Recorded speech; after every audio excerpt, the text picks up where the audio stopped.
Tui Tala Fou tui whapoponga o Tala Fou mai le siu whonga le laumua mo le nei tae ao. O le itu lai se fulu le poana popo o le se fulu le tae ao le asolulu le Vaticano e Roma. Se fulu ma le lua Iuni na whaalau loa loa ia e pope whalani sisi lo na filifili ai o le fionga pāte le mo se vito lio tui. O le whaife au le itu aingo salisio e avea ma aki epic po fo mo le pule anga Sāmoa pia. Po le taitai o le kalise katoliko i Sāmoa e so itu langa i le fionga aki epic po ala pati lui ma tailinga na tu umalo i le tausanga taluai. O le fionga pāte le mo se vito lio na soifo mai Sāmoa i le soivo Novema tasivo no tasi. O le tasiva valfitu na whaatautoina i o naulua i voto le itu aingo salisio o sangato Ioane Poseko a o le asotolo te sema le tasiva i wawha na whaauwina i avea mawhaife au ma o lulua i Sāmoa na avea masalisio. E te le tausanga o ngalue le fionga pāte le Mosese e maise lea onga matata ese Don Bosco Tala Fou sa ngalue le ofisa le itu ainga i Victoria i Australia sa avea mawhaatonu silo i lato tau mawhai le itu ainga i suwa i fiti. O le Provincial Councillor i Australia mal Pasifika sa whaululu fo i lea onga Don Bosco i sa lelonga na avea mawhaife au pule le palisi St. Paul i Massey i le pule anga au kilani ma toi fo i inga lua i sa lelonga mai le lua whelua lua i le lua whelua tolu e te lele sao le fionga pāte le Mosese. Mo le kale sia le ngata i Sāmoa e whapea fo i atu no i whafo ma ua lau i loa fo i le fionga pāte le Mosese i ona winga tau sa afia maleanga ma lie. Na soifua mai le aki epic po filifilia o Sāmoa i ona mātua ua whai i langi le wholaunga le ali i whisosani katoliko le sunga i a ko lio ma ani tui ko lio.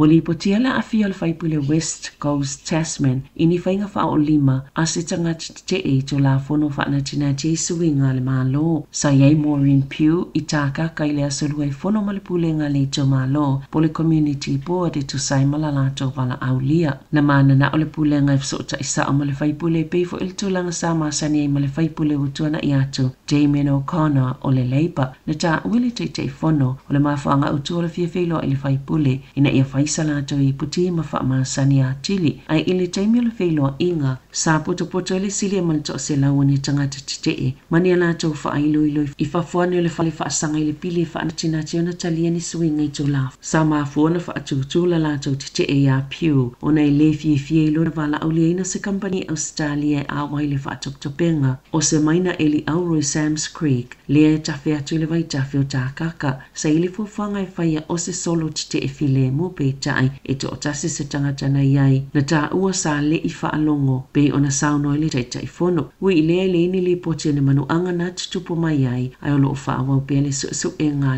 leo.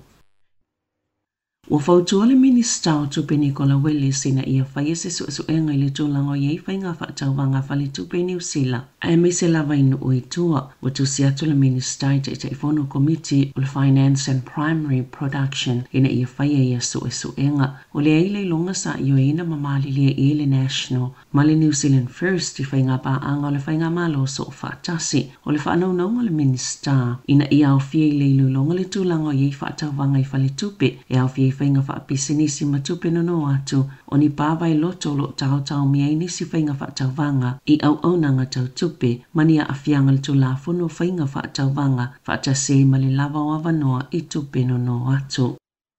E ese finangalo tangata lau tele winga i whaamanianga o whaipule no nofo i whafo ato Wellingtone o lo o tutongia i alato mo kesi tupe lau whai la whonga. O ia whaamanianga e mawhai e whaipule na talo sanga mo alauni o whale e no nofo i Wellingtone peitai o le tele o whaipule e whaongai tutongia i lo lato no nofo mau tutongi ini o lato lawa whale. Na whaasala la wina i Tala Fou le whaipule o taki o Tim Costley, ma le whaipule le Labour Kieran McNulty i se teime le i mamao atu o na olo la tauli maino ni alauni mo whali no nofo ai o Costley. E ala lai waikanai, ai na te mawaina le tupe nofo i se whale Wellingtone, ma uia e ona lea whale, e se whale o McNulty masitone, ai a uina whaifono le palemene, o na nofo le i se whale nofo maututongi lowa hat, ma o se whale o lona to alua, ma ia tauli maina lea whaamanianga, e anga wa awhai puli ni vai ngā tupe, e o atu le tai whaasfulo no awhi whaaselau tālai le tausanga, pe a whai o ni o lātou lava whale, e whafo ato Wellingtone, o le tausanga talwaina whaasilsilai e le Post. Le to olua se fulo fai pule lato te talo sangaina ni whaamanianga e fesosoani tutongi wha umaya lato mo kesi o lato lava fale i tutono Wellingtone.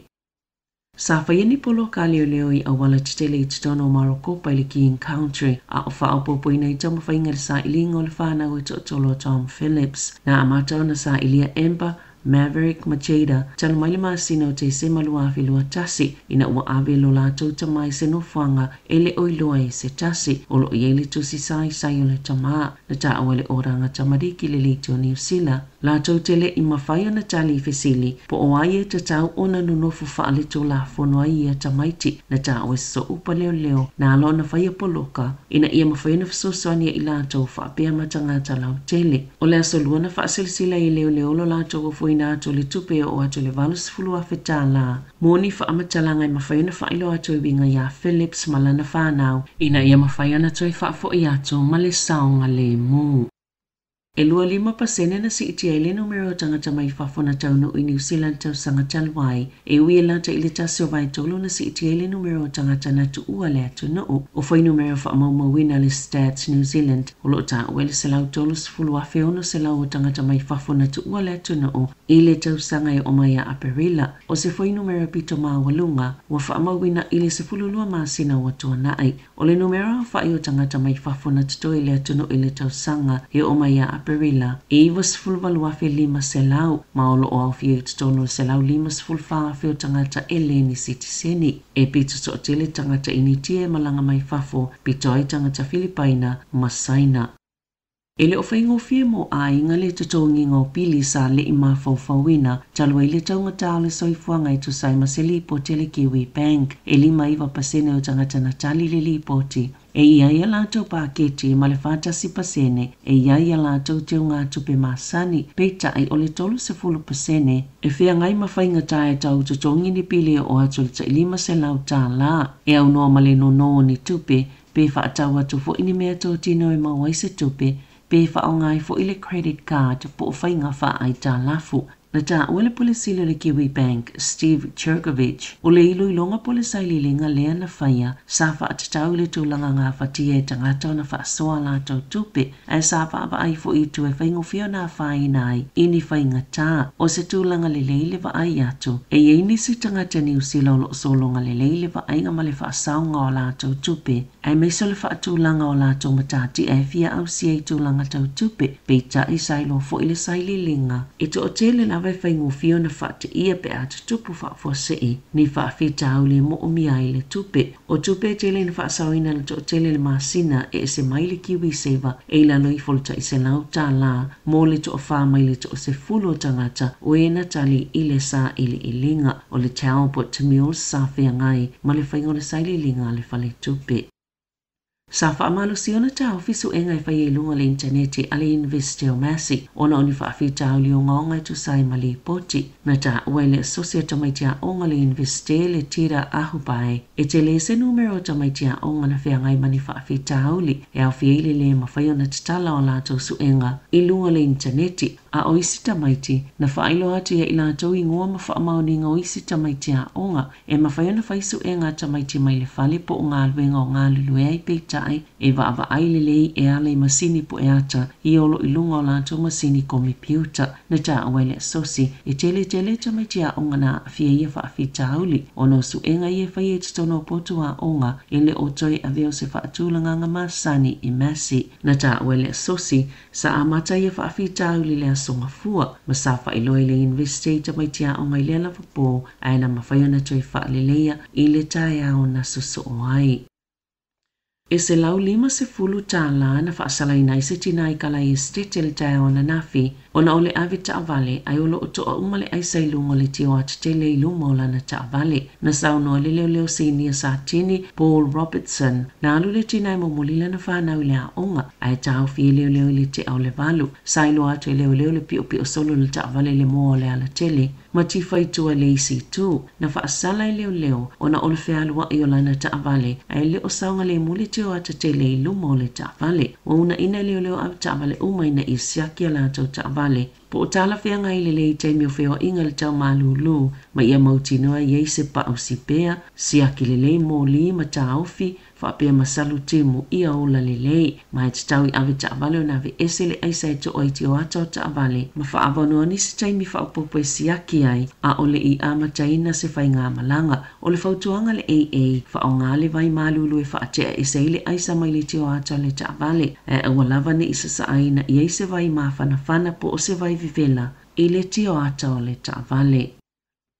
Ua tatalaina le ea New Zealand se polkalame fo ua whaamuemoe whaanatinati ia o onga mo pailate e whewa I malanga whaapisinisi ina ia mawhaiona tali atu I taimi e le lava I pailate e se fulu whaamasina le umi ea o a oina I pailate whaatositose le luas fulu whaani tolus fulu ono masina e peona masani ai mai to tolus fulu tangata New Zealand o le a filifilia mo le polkalame a mata ia se tema na ta ua kapiteni David Morgan I le leite o New Zealand e le whaapea e le o lava pailate I le taimi nei pe tai o nise o lato ua matutua ai e le o lava pailate I le langi le taimi nei o le alale o tāpena I le kampani na ia mawhaiona tali atu ini whaafitauli e tūla I mai le lumanai o lo whaatupeina le e New Zealand le tele vaenga o le polkalame mō tangata e fia awai ai.